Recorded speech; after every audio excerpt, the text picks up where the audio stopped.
there is a cornucopia of conflicts of interest in these investments, like we have never seen before from a Canadian Prime Minister. Let me go through and document all of these claims one by one. First of all, during the election campaign, Mr. Carney said, and I quote, "I own nothing but cash and personal real estate, and that's not going to change in public life." Well, it turns out, while he said that, he knowingly owned 574 stocks and deferred profits and stock options in Brookfield and other companies. So it was patently and now provably false for him to say he owned nothing but cash and real estate. 2, my assets are now in a blind trust, so I don't know what exactly is in there. That too is false. He must have known what was in that blind trust because he was the one that filled out the paperwork for the Ethics Commissioner to report those holdings. So he knew exactly what was in his blind trust, and he just did not want Canadians to know before they went to the polls. Finally, he said, and I quote, "I do not have a connection with Brookfield Asset Management." Well, it turns out that he has continuing stock options and deferred share units in Brookfield Asset Management.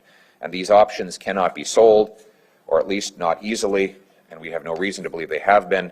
So when he said that he had no connection to Brookfield, he was stating a patent falsehood.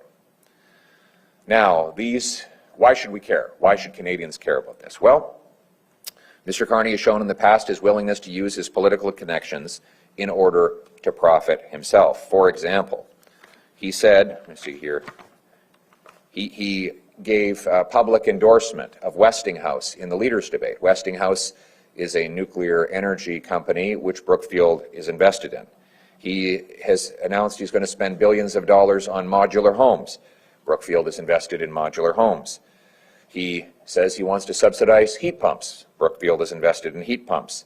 He says that jet fuel, in the past he has said that he helped influence regulatory changes forcing aviation companies to buy certain kinds of jet fuel that one of his companies was invested in, so that air passengers have to pay more for their airline ticket to subsidize this specialty jet fuel that profits a company in which Mr. Carney had a financial interest.